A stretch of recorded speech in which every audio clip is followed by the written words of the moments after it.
लब्बैक अल्लाहुम्म लब्बैक लब्बैक ला शरीक लक लब्बैक इन्नल हम्द one निअमत luck वल मुल्क ला शरीक लक लब्बैक हज्जन हक्का। औज़ु बिल्लाहि मिनश शैतानिर रजीम बिस्मिल्लाहिर रहमानिर रहीम रब्बि इश्रह ली सदरी व यस्सिर ली अमरी वहलुल उक़दतम मिन लिसानी यफ़क़हू क़ौली वजअल ली वज़ीरम मिन अहली आमीन या रब्बल आलमीन। हज की तरवीची नशिस्त में आज हम पढ़ेंगे उम्रा की अदायगी कैसे करनी है। देखिए, उम्रा की अदायगी में सबसे पहले है तवाफ़। तलबिया पढ़ते हुए जब आप सहने काबा में दाखिल होंगे, रस ज्यादा हो तो हजर अस्वद तक बरामदे में चलकर या सेन में तवाफ करने वालों की सिमत ही में चलकर आइए। इस बात को नोट कर लें, कभी भी सेने काबा में तवाफ करने वालों की मुखालिफ सिमत न चले, कभी भी। मर्द एहराम में इस्तबाह कर लें, यानी एहराम की बलाई चादर इस तरह कर लें कि दायां बाजू खुला हो जाए, उसको बाहर से निकाल कर। खाना काबा को उस वक्त तक न छुएं क्योंकि उस पर खुशबू लगी होती है। हजर अस्वद की जिहत सिमत में सेन में जो पट्टी लगी है उस पर हजर अस्वद की तरफ रुख करके खड़े हों और अब तलबिया पढ़ना ख़त्म कर जाएं। हजर अस्वद का इस्तिलाम करें, यानी दोनों हाथ हजर अस्वद की तरफ करके ऐसे। आप जब जाएंगे तो आपको एक अपने दाईं साइड पर सब्ज़ रंग की पट्टी नजर आएगी। वो सब्ज़ रंग की पट्टी से मुराद यह कि आप अब हजर अस्वद के बिल्कुल सामने आ गए। अब आपने हजर अस्वद की तरफ ऐसे हाथ करने हैं, इस्तिलाम करना है और पढ़ना है बिस्मिल्लाह अल्लाहु अकबर ला इलाहा इल्लल्लाह वलिल्लाहिल हम्द। ये अल्फाज कहने हैं तो आपका ये दोनों हाथ ऐसे करके बगैर आवाज़ की अगर आप अपने हाथ को ऐसे चूम लेते हैं तो कोई हर्ज नहीं है। तो यहाँ से आपके पहले चक्कर का आगाज हो जाएगा। मर्द हजरात पहले 3 चक्रों में रमल करेंगे, यानी मूंड हिलाते हिलाते हुए हल्की रफ्तार से दौड़ कर तवाफ करेंगे। इसमें एक बार ये भी नोट करें कि दुआएं पढ़नी नहीं है, बल्कि समझ समझ कर और आवाज ऊंची किए बगैर गिड़गिड़ाते हुए रोते हुए अल्लाह से मांगनी है। पढ़नी नहीं है, मांगनी है। हर चक्कर के लिए लोगों ने, उलमा ने मखसूस दुआएं भी बनाई हैं, वो भी की जा सकती है।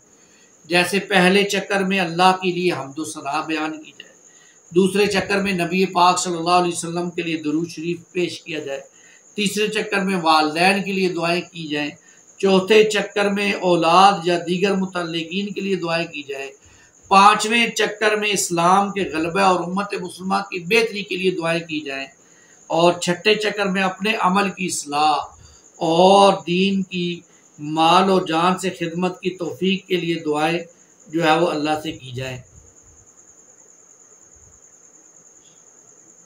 और 7वें और आखिरी चक्कर में जायज़ हाजात और दुनिया और आखिरत की भलाइयों के लिए दुआ की जाए।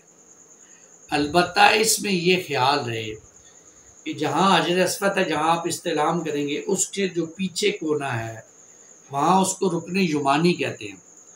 रुकने यमानी से लेकर हजर अस्वद तक सिर्फ एक दुआ ही पढ़े, रब्बना आतिना फिद दुनिया हसना व फिल आखिरती हसना व किना अज़ाबन नार।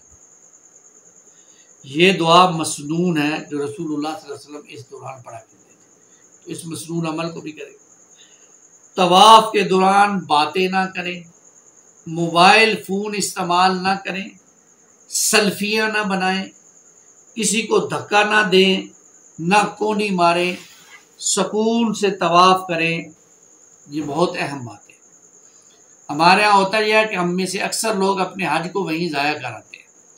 तवाफ़ कर रहे हैं, तवाफ़ करते करते वीडियो बनाकर अपलोड करेंगे टिकटॉक पर, फेसबुक पर, कमेंट्स देखेंगे। ये जो बड़े बड़े टिकटॉकर्स हैं, रमज़ानुल मुबारक में हरमैन शरीफैन में जाकर वीडियो बनाकर टिकटॉक पर चलाते हैं।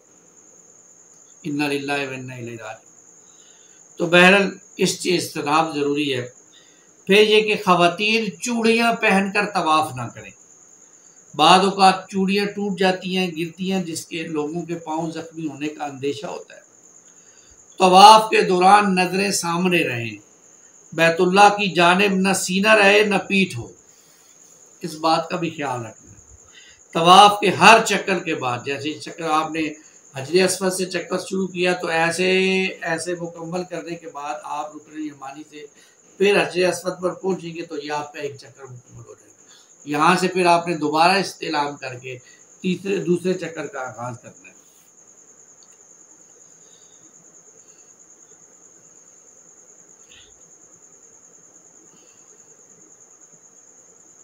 अब तवाफ के जो चक्कर है वो कैसे याद रखे जाए, तो एक 7 दानों की तस्बीह मिलती है, आपकी उंगली में आ जाएगी।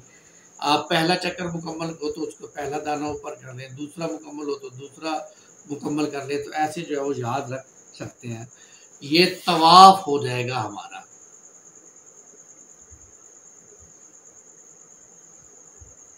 अब तवाफ मुकम्मल हो गया 7वें चक्कर के बाद, तो आपने फिर आना है हजर अस्वद के बाद, और फिर इस्तेलाम करने के बाद आपने मकाम इब्राहीम के पास जाकर आपने यूं पढ़नी है, वत्तखिज़ू मिन मकाम इब्राहीम मुसल्ला, ये वाली आयत पढ़नी है, और 2 रकात नमाज नफल अदा करनी है वहाँ।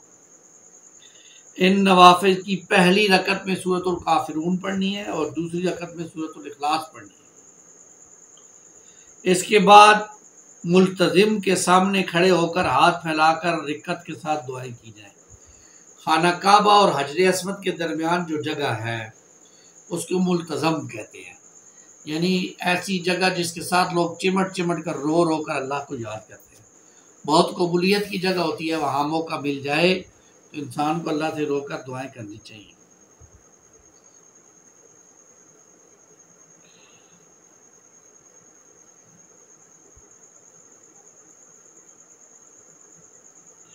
अब जब आपके तवाफ़ मुकम्मल हो गया, आपने वहाँ पर नवाफिल अदा कर लिए, तो आपने क्या करना है कि नवाफिल पढ़ने के बाद आपने उस जगह को छोड़ देना है ताकि जो है वो और लोगों को भी मौका मिल सके।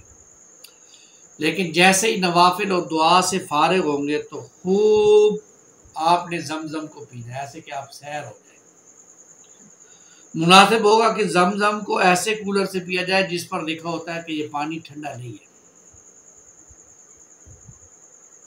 इसके बाद किबला रुख होकर दुआ कीजिए, अल्लाहुम्मा इन्ना नसअलुका इल्मन नाफ़िअन व रिज़्क़न तय्यिबन व अमलन व रिज़्क़न वासिअन व शिफ़ाअ मिन कुल्लि दाइन।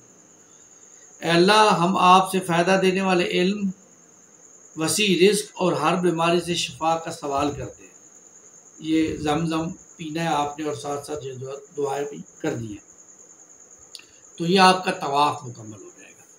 इसके बाद आपने चले जाना है सही करने के लिए। जैसे ही आप इस्तेलाम करेंगे फिर सही के लिए सफ़ा के ऊपर पहुँचेंगे, तो वहाँ आप जाकर अगर आपको कुरान मजीद की आयत याद हो तो ज़रूर पढ़ें, इन्ना सफ़ा वल मरवता मिन शआइरिल्लाह फमन हज्जल बैति अव इतमरा फला जुनाह अलैहि। अब खाना काबा की तरफ आप रुक करके दुआ कीजिए और मरवा की तरफ रवाना हो जाइए। चलते हुए दुआएं करते रहिए और ख़ास तौर पर ये दुआ ज़रूर करें, रब्बिग़फिर वरहम इन्नका अंतल अअज़्ज़ुल अकरम। ऐ मेरे बख्श दे और रहम फरमा, बेशक तू इज़्ज़त करने वाला और शान देने वाला है। ये पढ़े जाए। सही के रास्ते में 2 सबज़ सतून हैं जिनके दरमियान मर्दों को दौड़ कर गुजरना चाहिए।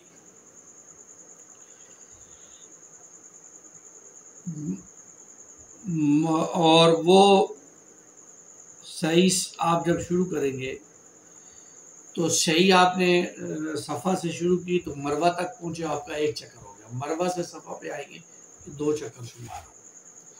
यूँ आपने 7वें चक्कर पे जाकर आपकी सही जो है मुकम्मल हो जाएगी। इसके दौरान दुआएं करते रहें, सामने सबज सतूनों के दरमियान भागते रहें, अल्लाह से दुआ करते रहें, अल्लाह ताला आपके लिए आसानियाँ करे और इसमें खैर का पहलू जो है वो आपके लिए पैदा करे।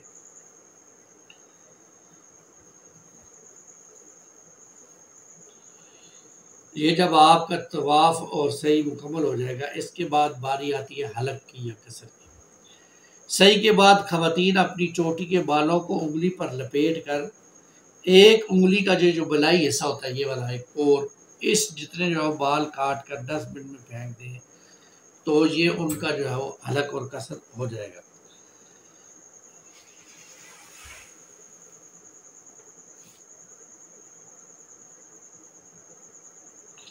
अलबत्ता मर्द हज़रात जैसे ही टिन करवाएंगे तो वो अहराम की पाबंदियों से बाहर आ जाएंगे। यानी हलक कराने के बाद अहराम आप खोल के कपड़े पहन सकते हैं, उम्रा आपका मुकम्मल हो गया है। तो ये उम्रे तक की बातें मैंने आपके सामने बयान की हैं।